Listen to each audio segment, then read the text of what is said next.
Story of Evil, an exploration of darkness. What is evil? Evil is not merely the opposite of good.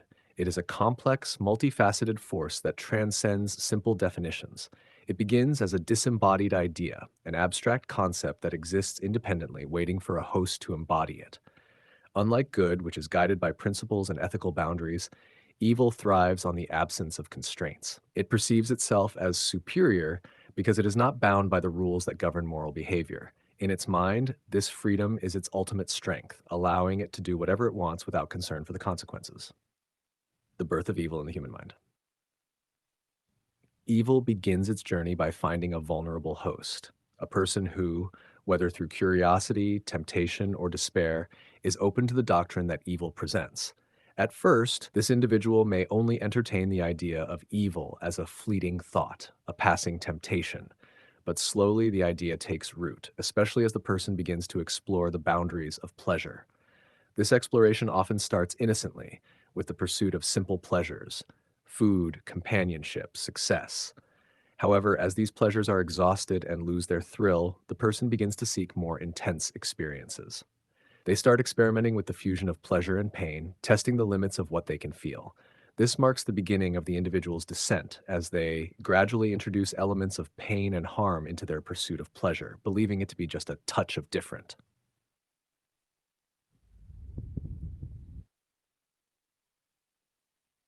Addiction to sadism. As the individual continues to combine pain with pleasure, they begin to blur the lines between the two. The initial experiments with pain are no longer enough. They need more to achieve the same satisfaction. This is where the idea of evil begins to fully incarnate within the person, becoming a part of their neurological makeup.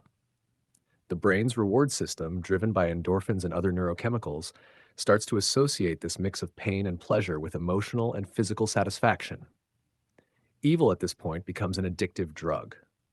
The person craves the intensity of emotions that come from sadistic acts, whether these acts involve hurting others or themselves. The brain, now conditioned to seek out this twisted form of pleasure, drives the individual to increasingly extreme behaviors. They become hooked on the mechanism of amplifying good through the infusion of pain, sliding deeper into a cycle where suffering and pleasure are intertwined in a destructive dance. The self-sufficient structure of evil. As this addiction grows, evil establishes itself as a self-sufficient structure within the person.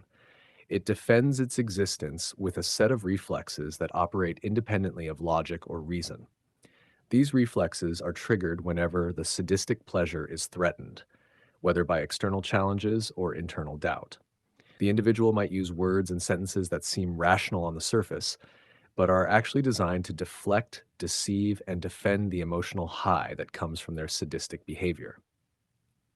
These defenses are not driven by genuine thought or consideration. They are automatic responses, reflexes that protect the addiction. When confronted, the individual might lash out, deny, or rationalize their actions with arguments that have no real substance. Their primary goal is to maintain the cycle of pleasure and pain, to protect the sadistic emotions that have become central to their identity. Evil's justification and perceived superiority. In the mind of the individual who has embraced this doctrine, their actions are not just permissible, they are justified. They see themselves as superior because they believe they have transcended the limitations of morality. To them, the ability to exploit, harm, and dominate others is proof of their strength and power. They view those who are bound by principles as weak, naive, or inferior. This sense of superiority fuels their actions, leading them to impose a narrative of us versus them. Those who are outside their circle, who do not share their twisted worldview, are seen as lesser beings, mere cattle to be exploited. The suffering of others is not just tolerated, it is seen as deserved. In their eyes, if someone can be exploited, then they should be. This belief further reinforces the idea that they are entitled to their actions, no matter how destructive. The final descent, indulgence in sadistic rituals. As the individual delves deeper into this addiction, they begin to fully indulge in what can be described as sadistic rituals. These are not just acts of casual cruelty, but deliberate, elaborate practices designed to maximize the combination of suffering and pleasure. The more they indulge, the more they lose their ability to distinguish between the two, until pleasure and pain become indistinguishable in their mind. This leads to an orgy of sadistic rituals, where the pursuit of pleasure through suffering becomes the ultimate goal. The individual is no longer in control of their desires.